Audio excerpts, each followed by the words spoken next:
ಇದೆಲ್ಲದರ ಮಧ್ಯೆ ಈ ಪ್ರಕರಣದಲ್ಲಿ ಕರ್ತವ್ಯ ಲೋಪ ಎಸಗಿದಂತಹ ಮೂವರನ್ನ ಸಸ್ಪೆಂಡ್ ಮಾಡಲಾಗಿದೆ. ಮೂವರು ಪೊಲೀಸರನ್ನ ಸಸ್ಪೆಂಡ್ ಮಾಡಲಾಗಿದೆ.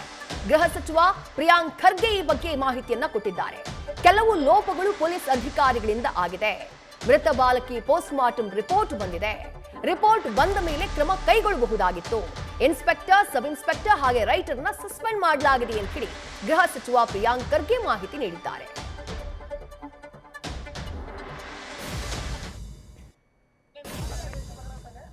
ಸುದ್ದಿ ಪ್ರಕಟಣೆ ಆದ ತಕ್ಷಣ ನಾನು ನಮ್ಮ ಸಿಬ್ಬಂದಿಗಳ ಜೊತೆ ಚರ್ಚೆ ಮಾಡಿದ್ದೇನೆ. ಕೆಲವು ಲೋಪಗಳು ಅಧಿಕಾರಿಗಳಿಂದ ಆಗಿದೆ. ಏಪ್ರಿಲ್ 4ನೇ ತಾರೀಕಿನ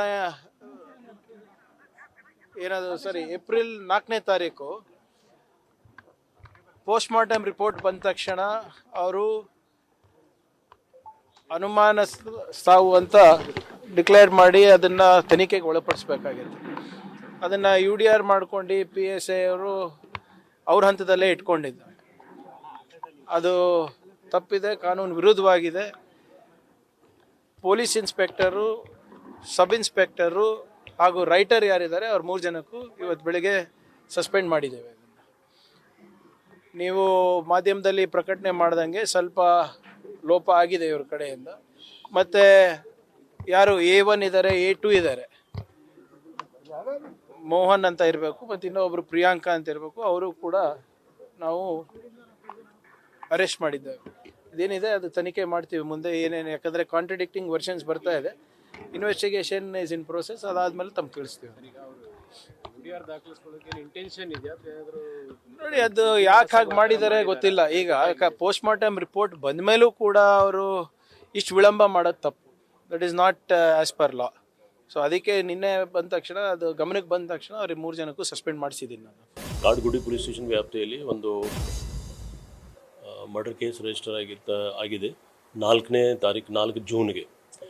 ಇದು ಹಿಂದೆ 23ನೇ ತಾರೀಕು ಮಾರ್ಚ್ 23ಗೆ ಒಂದು ಘಟನೆ ನಡೆದಿದ್ದು. ಅದರಲ್ಲಿ ಮಗುದು ಡೆತ್ ಆಗಿತ್ತು. ಆಗ ಸಸ್ಪಿಷಿಯಸ್ ಡೆತ್ ಅಂತ ನಮ್ಮ ಪೊಲೀಸವ್ರು ಕೇಸ್ ರಿಜಿಸ್ಟರ್ ಮಾಡಿದರು. ತದನಂತರ 4ನೇ ತಾರೀಕು 4 ಜೂನ್ಗೆ ಮರ್ಡರ್ ಕೇಸ್ ರಿಜಿಸ್ಟರ್ ಆಗಿದೆ. ಈ ಎಲ್ಲ ಪ್ರಕರಣದಲ್ಲಿ ಇನ್ವೆಸ್ಟಿಗೇಷನ್ಲಿ ಕೆಲವು ಲ್ಯಾಪ್ಸಸ್ ಕಂಡು ಬರ್ತಾ ಇದೆ. ನಮ್ಮ ಸೀನಿಯರ್ ಆಫೀಸರ್ಸ್ ಅವ್ರದ್ದು ರಿಪೋರ್ಟ್ ಪ್ರಕಾರ ಆ ನಿಟ್ಟಿನಲ್ಲಿ 3 ಜನ ಆಫೀಸರ್ಸ್, ಒಬ್ಬ ಇನ್ಸ್ಪೆಕ್ಟರ್, ಒಬ್ಬ ಸಬ್ ಇನ್ಸ್ಪೆಕ್ಟರ್ ಮತ್ತು ಇನ್ನೊಬ್ಬ ಕಾನ್ಸ್ಟೇಬಲ್ ಅವ್ರಿಗೆ ಸದ್ಯಕ್ಕೆ ಸಸ್ಪೆನ್ಷನ್ಲಿ ಇಟ್ಕೊಂಡಿದ್ವಿ.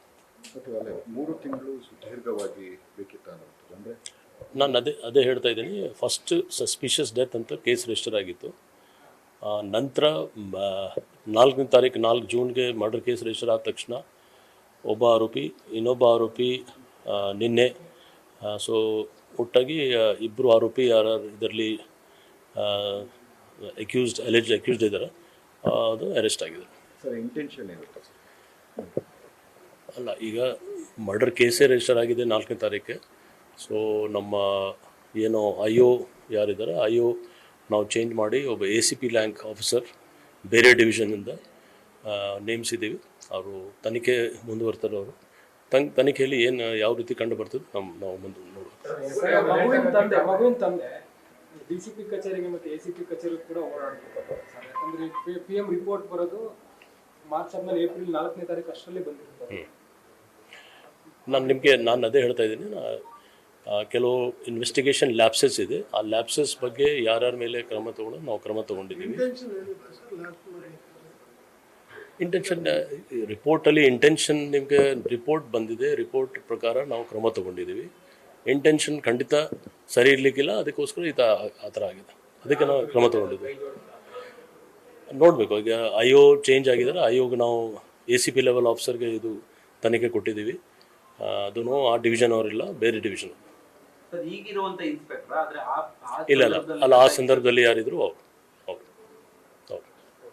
ಓಕೆ. ನ್ಯೂಸ್ ಫಸ್ಟ್, ನಿರ್ಭೀತಿಯಿಂದ ನಿಮ್ಮ ಪರವಾಗಿ.